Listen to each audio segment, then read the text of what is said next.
Bienvenue sur Aletheia, le sanctuaire où s'explorent les mystères profonds de l'esprit humain et les lois invisibles qui régissent le succès véritable.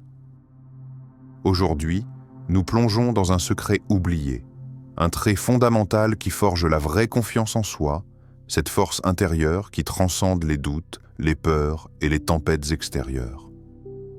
Inspirés par les enseignements visionnaires de Machiavel, nous allons découvrir comment cette confiance authentique ne se mesure ni par les apparences, ni par les paroles, mais par une puissance bien plus subtile et radicale, l'audace calme, la maîtrise de soi et la souveraineté absolue de l'esprit. Préparez-vous à remettre en question tout ce que vous pensiez savoir sur la confiance, à éveiller cette force endormie au plus profond de vous et à enclencher un véritable changement intérieur. Sur Aletheia, la vérité éclaire le chemin, et chaque mot est une invitation à reprendre le pouvoir sur votre vie. Plongeons ensemble. L'audace silencieuse, la force invisible qui forge la confiance. Celui qui veut être obéi doit savoir commander par la force de son esprit et non par celle de son corps. Dans un monde saturé de bruit, d'apparence et de démonstrations tapageuses, la véritable confiance se révèle ailleurs, dans un espace que peu osent explorer, le silence profond et habité. L'audace silencieuse, cette force subtile mais invincible, ne crie pas pour se faire entendre. Elle s'impose sans élever la voix, non par la force brute, mais par une énergie intérieure qui agit comme un aimant puissant. Imaginez un vieux chêne, immense et droit, dont les racines plongent profondément dans la terre. Lorsque la tempête hurle et que les vents se déchaînent, l'arbre ne résiste pas en se raidissant, mais en se laissant plier avec souplesse, en déviant la force de la tempête. Cette flexibilité enracinée dans la profondeur est la marque de cette audace tranquille. C'est dans cette maîtrise du calme que la vraie puissance trouve son origine. Machiavel, qui scrutait les hommes et les dynamiques du pouvoir avec une lucidité sans concession, reconnaissait ce trait chez les grands hommes de l'histoire. Ils imposaient leur autorité non par l'intimidation, mais par une présence qui semblait venir d'un ailleurs plus profond, d'un esprit maître de lui-même. La confiance véritable ne se manifeste pas dans les éclats, mais dans cette capacité à rester souverain face aux turbulences du monde. Ce calme n'est pas passif. Il est une forme d'action contenue, une promesse silencieuse que rien ne pourra briser la détermination ancrée au plus intime de l'être. C'est là que réside la grandeur, dans une force invisible, imperceptible pour ceux qui ne savent pas écouter, mais implacable pour quiconque s'y confronte. Alors, interrogez-vous, où est votre audace silencieuse aujourd'hui ? Est-ce que vous vous perdez dans la quête incessante d'une reconnaissance extérieure, cherchant à prouver votre valeur dans le tumulte des opinions et des regards ? Ou puisez-vous votre puissance dans ce calme intérieur, ce refuge invincible où la confiance ne dépend d'aucune approbation, mais jaillit comme une source intarissable ? L'audace silencieuse ne se raconte pas, elle se vit. Elle est ce secret que les grands maîtres du pouvoir partagent en silence, ce souffle qui traverse l'âme et la transforme. La question n'est pas d'en faire du bruit, mais d'être inébranlable. Ce chemin ne s'apprend pas dans les discours, mais dans la profondeur de chaque instant vécu avec la conviction que vous êtes déjà maître de vous-même. Avant de continuer, un petit rappel. Abonnez-vous à la chaîne pour ne pas manquer nos prochaines vidéos. Si ce que vous voyez vous plaît, un like serait grandement apprécié et n'hésitez pas à partager vos réflexions en commentaire. Merci pour votre soutien continu.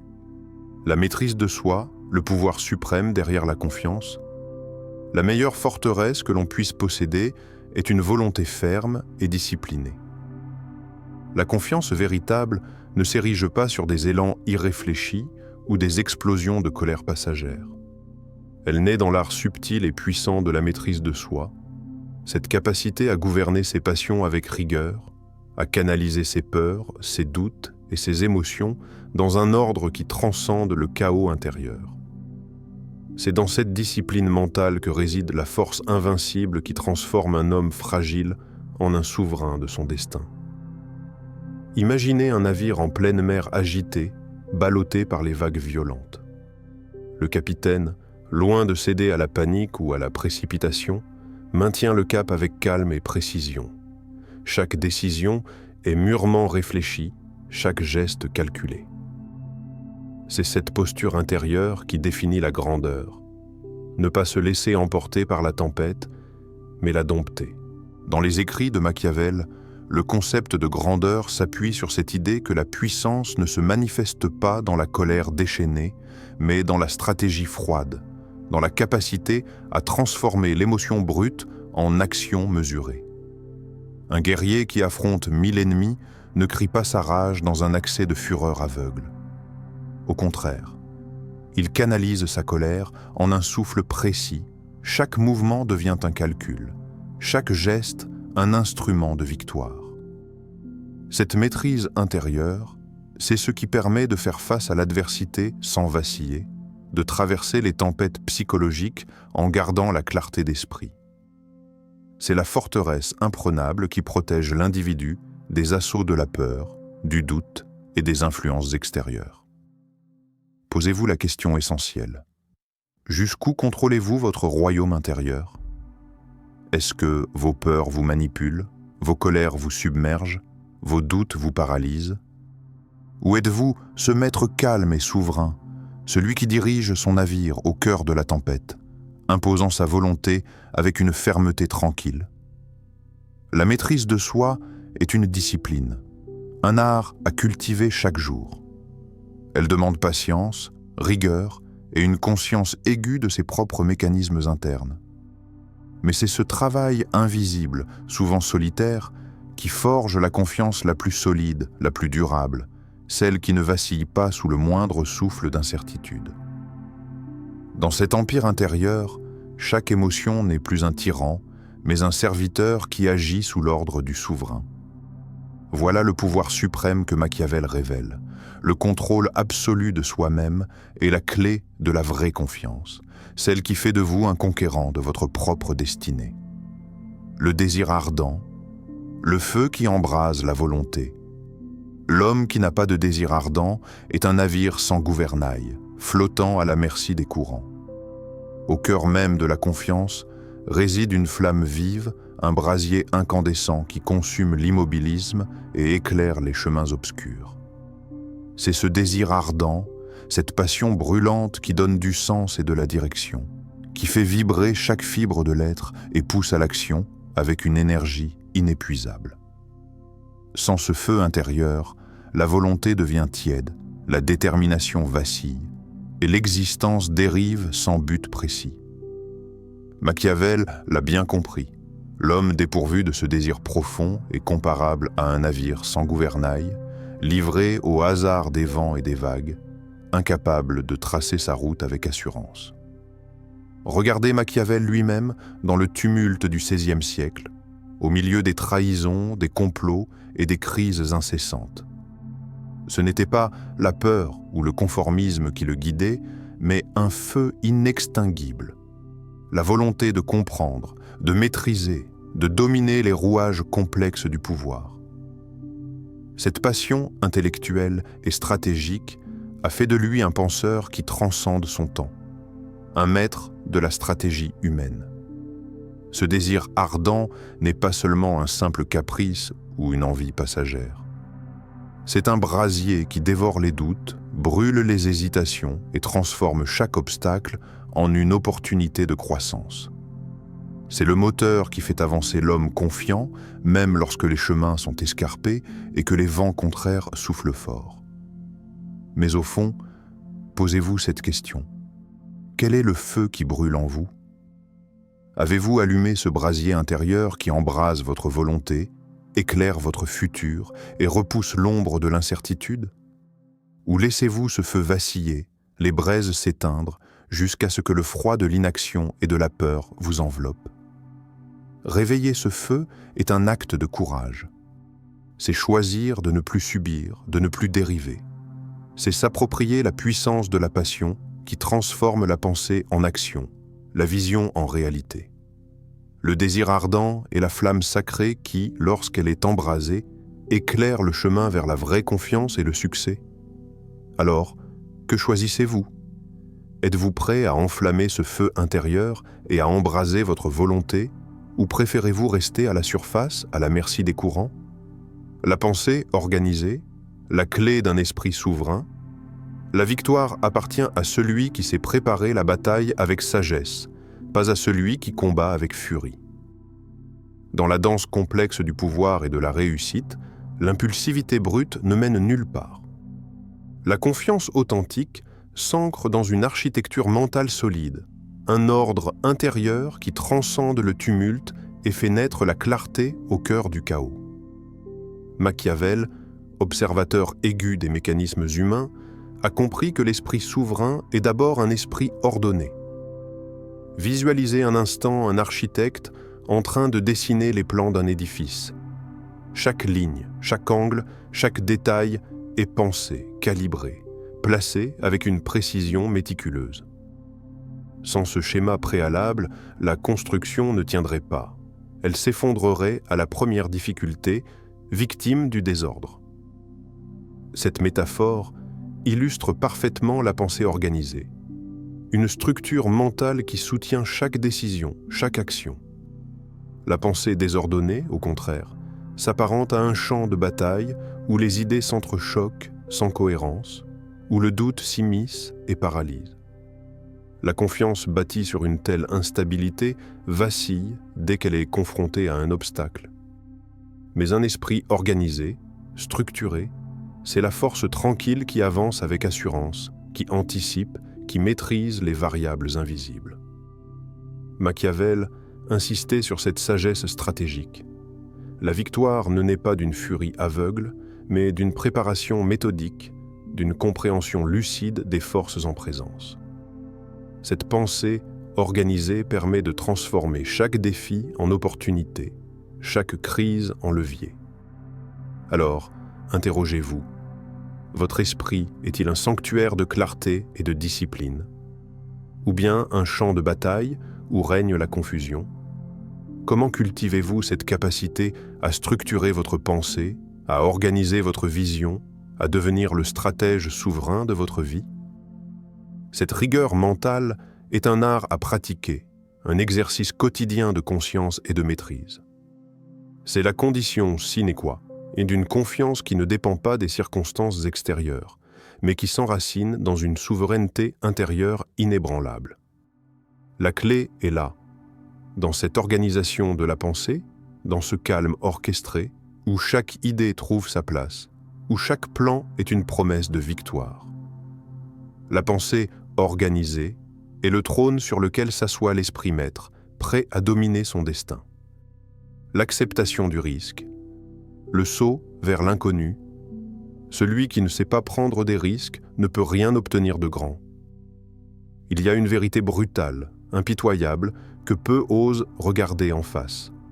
La confiance absolue ne se construit pas dans le confort d'un terrain sûr, mais dans le fracas vertigineux du saut vers l'inconnu. Le vide qui s'ouvre sous nos pieds, l'obscurité sans garantie, l'épreuve qui défie la raison, voilà le creuset où s'enflamme la vraie audace. Machiavel n'est pas qu'un penseur abstrait. Son parcours personnel est le reflet même de cette audace lucide. Homme rejeté, incompris, parfois vilipendé pour ses idées qui dérangent, il a connu l'exil intérieur autant que l'exil physique. Pourtant, ce rejet n'a jamais entamé sa confiance. Il l'a nourrie, défiant les jugements, bravant les critiques et avançant au-delà des ombres. Ce saut n'est pas un acte d'inconscience. C'est un choix radical, celui de ne pas se laisser emprisonner par la peur de l'échec, de la chute, du regard des autres. Il faut regarder droit dans l'abîme et décider malgré tout de sauter, de faire confiance à cette force invisible qui pousse vers l'avant. Le risque n'est pas l'absence de peur, mais la décision d'agir malgré elle. L'échec, souvent redouté comme une fin, devient alors une étape indispensable, un enseignement douloureux mais vital, une pierre sur le chemin de la maîtrise. Alors, posez-vous cette question crue et nécessaire. Jusqu'où êtes-vous prêt à aller, même sans filer? Jusqu'où votre confiance vous pousse-t-elle à défier l'inconnu? L'échec vous paralyse-t-il ou vous éclaire-t-il comme une flamme qui révèle la voie? C'est dans ce saut que l'homme confiant trouve sa vérité la plus pure. Celui qui refuse de prendre ce risque ne pourra jamais embrasser la grandeur, ni découvrir la puissance souveraine qui sommeille en lui. Accepter le risque, c'est choisir la liberté contre la sécurité illusoire. C'est s'ouvrir au mystère de l'existence et s'autoriser à être pleinement vivant, à s'exposer, à se confronter à soi-même dans l'épreuve. La confiance ultime se nourrit de ce courage, celui de plonger dans l'inconnu et d'en ressortir plus fort, transformé, maître de son destin. La solitude du souverain, se tenir debout malgré tout, le prince qui s'appuie trop sur les autres finit toujours par tomber. Dans le voyage vers une confiance authentique, il existe un passage incontournable, souvent redouté, la solitude. Non pas la solitude choisie pour fuir, ni celle imposée par les circonstances, mais cette solitude souveraine, une solitude de force, où l'individu s'élève au-dessus des attentes, des jugements et des murmures du monde. Cette solitude n'est pas vide. Elle est pleine, pleine d'un silence profond où la voix la plus importante est celle qui vient de l'intérieur. C'est dans cet espace secret que la souveraineté intérieure s'enracine, que le roi en vous se tient debout, inébranlable, même sans armée ni conseiller à ses côtés. Imaginez cette scène. Un roi, seul sur son trône, dans une salle déserte, sans éclat ni faste, seulement la conviction silencieuse de sa mission. Aucun soutien extérieur ne peut combler ce vide, car la vraie puissance vient de l'intérieur. C'est la force qui porte le poids du destin, qui assume la responsabilité ultime, qui avance dans le calme et la détermination. Ce souverain intérieur ne cherche pas l'approbation ni la validation des foules. Il connaît la valeur de son silence, la grandeur de son isolement. Il ne vacille pas devant le regard critique, il ne cède pas aux pressions qui veulent le détourner de sa voie. Cette solitude est une renaissance. Elle est la forge où se trempe la confiance inébranlable. Elle a le socle d'une puissance que rien ni personne ne peut déstabiliser. Mais cette voie exige un courage immense, car la société moderne valorise la foule, le consensus, la dépendance aux autres. Être seul dans sa conviction est un acte de rébellion, un choix radical. Alors, posez-vous cette question. Comment vivez-vous votre solitude intérieure? La fuyez-vous dans la peur et l'agitation, cherchant constamment à remplir ce vide par des distractions ou des accords extérieurs? Ou l'accueillez-vous comme un sanctuaire, un espace sacré où votre souveraineté peut grandir, où votre essence peut s'affirmer librement, sans compromis? La solitude du souverain est ce lieu où la vraie confiance trouve son origine. Là où tout s'effondre autour, celui qui est debout sait que sa force est venue de ce silence habité, de cette présence immobile, indomptable. L'éveil de votre souveraineté intérieure. Ce chemin que nous avons parcouru, guidé par la pensée incisive de Machiavel, n'est pas une simple leçon sur la confiance. C'est une exploration de la force véritable, une force aux multiples visages, à la fois silencieuse et flamboyante, ferme et souple, ardente et réfléchie. Elle naît de l'audace tranquille, se nourrit de la maîtrise de soi, s'enflamme dans le désir ardent, s'organise dans la clarté mentale, se fortifie par l'acceptation du risque et trouve sa profondeur ultime dans la solitude souveraine. Mais cette puissance n'attend que vous. Elle sommeille en chacun. Un souverain silencieux, prêt à reprendre le trône intérieur, à guider vos pas avec une conviction qui transcende les doutes et les tempêtes. Alors, la question qui reste suspendue dans l'air, sans réponse toute faite, sans chemin tout tracé, est celle-ci. Êtes-vous prêt à réveiller cette force en vous, à embrasser ce pouvoir souverain qui transforme la peur en un levier et l'incertitude en certitude? Le véritable voyage commence ici, dans ce moment de choix et d'engagement. La souveraineté intérieure est à portée de main, à vous de la saisir. Maintenant que vous avez découvert les clés de la vraie confiance et de la souveraineté intérieure, ne laissez pas ces mots s'évanouir dans l'oubli. Prenez un instant pour vous connecter à cette force silencieuse qui sommeille en vous. Agissez dès aujourd'hui. Confrontez vos doutes, cultivez votre maîtrise. Embrassez votre désir ardent, organisez votre pensée, acceptez le risque et accueillez la solitude comme un lieu de puissance. Partagez dans les commentaires vos prises de conscience, vos combats, vos victoires intérieures. Ensemble, construisons une communauté où la force intérieure se révèle et s'amplifie.